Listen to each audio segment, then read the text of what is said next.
How hard is it to get press credentials from New York City's government? Apparently, the bar is in hell. They're handing out press badges to activists masquerading as journalists who are positively giddy about the cold-blooded murder of business people who, in their view, have amassed too much commercial power. His children are better off without him. They need to learn to not be like their dad and enjoy the blood money, kids. I'm standing on business. Brian Thompson. I don't give a flying dog. Millions of Americans. I liked it.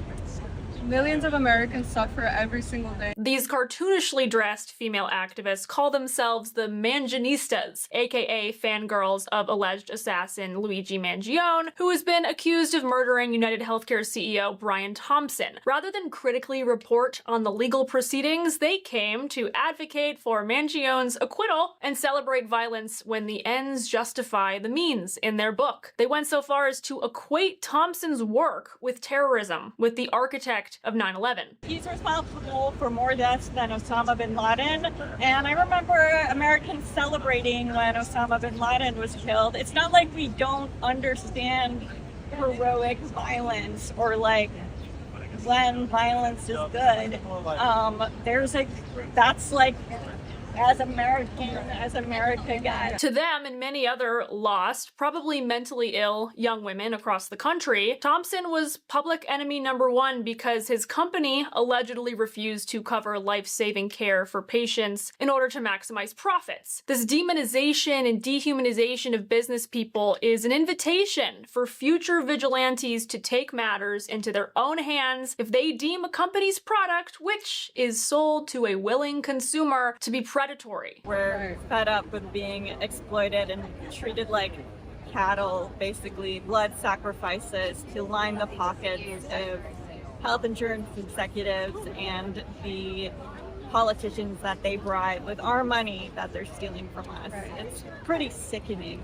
And to be sure, health insurance is a business that deals with the fragility of human life. It's morally heavier than accounting or real estate. Reasonable critiques of the health insurance industry are one thing. It's absolutely a convoluted mess fraught with inefficiency that is subsidized by the taxpayer, and it's a far cry from free market competition with clear pricing signals and provider-to-consumer connections. The government has only gotten more involved over the years, with the cost of coverage growing dramatically since President Obama's Affordable Care Act was passed. Surely the Mangione lovers can see the correlation between health insurance becoming more complicated and more expensive and greater government intervention, right? Taken right out of the Marxist playbook, these women use the term social murder to describe what Brian Thompson was supposedly guilty of as the head of a large health insurance firm. This phrase was coined by Friedrich Engels, the co-founder of Marxism, in his 1845 work, The Condition of the Working Class in Europe. It argues that capitalism puts working class people in conditions that inevitably lead to premature and unnatural deaths. He meant like squalid housing and dangerous workplaces with the ruling class, knowing that the workers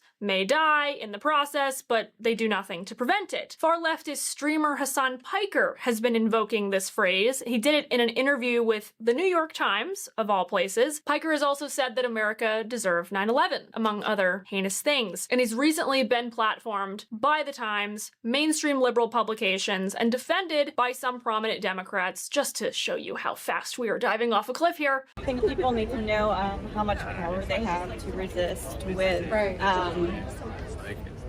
rights like jury nullification, which is information that's like purposely obfuscated from the public, especially because our government and these health insurance companies, they're literally stealing our money and using it to kill us. Like, come on, the American people need to stand up for themselves. It's about time. It's beyond time. What the Mangionistas, Piker, former Washington Post reporter and fellow Mangione supporter Taylor Lorenz, and Congresswoman Alexandria Ocasio-Cortez all have in common is the delusion that the ultra-wealthy have only become successful through nefarious means. If they can't see how an executive's money stems from his direct personal labor, then it must have been stolen. It must be unearned. The truth, however, lies in all the quiet yet real material gains that these people enjoy in America every day, produced by innovators who saw opportunity and forged new frontiers at great risk when others were merely content to complain and burn it down. Most average Americans support them. Really? This woman is suggesting that the whole country is ready to riot right now over corruption in the healthcare system. If that's true, then why do 81% of insured adults like their health insurance, according to a 2023 survey? You might have noticed that all three of these girls were wearing official New York City press badges. But these aren't curious fact finders looking to share updates on the Mangione case with the public. These are rabid left-wing ideologues masquerading as journalists, which is obvious to anybody willing to see them for what they are. Former New York City Mayor Eric Adams wrote on X, "Over the past several years, we have repeatedly seen individuals carrying press credentials, using them during demonstrations and events to harass police officers, intimidate members of the public, interfere with law enforcement operations, and shield activist behavior behind the label of journalism. That undermines the credibility of legitimate reporters and creates serious public safety concerns." During his administration, Adams proposed stricter rules for administering press passes, but then Zohran Mamdani scrapped the proposed changes upon taking office, calling them an attack on the press. Now Mamdani can have all these keffiyeh-wearing, capitalism-excoriating influencers at press events, so there's always a de facto protest presence to stir up trouble. But what was so objectionable about Adams' changes to the press passes anyway? Well, they would have required applicants to be employed by or affiliated with a legit media platform. So yeah, the new rules would have disqualified the trio of bloodthirsty theater kids who claim to be independent journalists. But Adams also recommended that press credentials be denied, suspended, or revoked for applicants who make verbal or physical threats against another or place another in reasonable fear of physical injury. You know, other countries have had revolutions for far less. We're pretty much the most cucked and submissive population in all of human history. And I'm tired of it. It's time for everyone to grow some And stand. That's definitely true. And stand on business. Sounds a little bit like incitement to violence, does it not? Sounds like they're quite clearly justifying everybody taking up arms and gunning down people who are just too rich for their liking and whose industries they don't understand. That's the message here. And why do we protect the Second Amendment so much? Is it to allow people to shoot up schools, or is it for us to protect our democracy?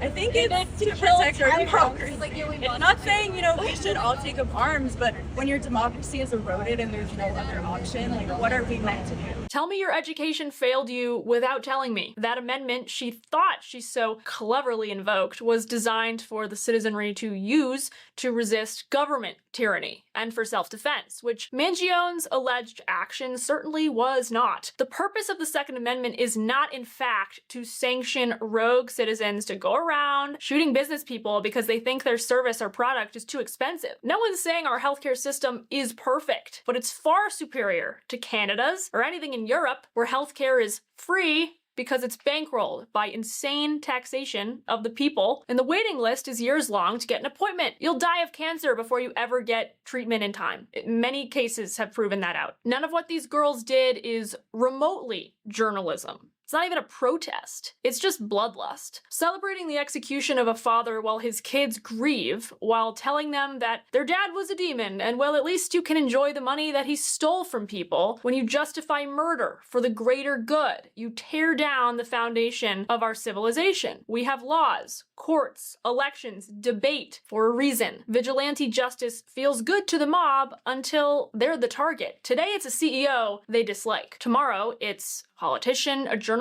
your neighbor. History shows where this goes. Guillotines, gulags, endless cycles of revenge. Health insurance is a big headache for a lot of Americans, to say the least. Denials of coverage do happen, and there are many factors making it worse. But excusing cold-blooded killing? That's derangement. This Luigi psychosis reveals a left-wing movement that romanticizes revolutionaries, fawning over the killer's looks with merchandise and memes, and it is fundamentally incompatible with our republic.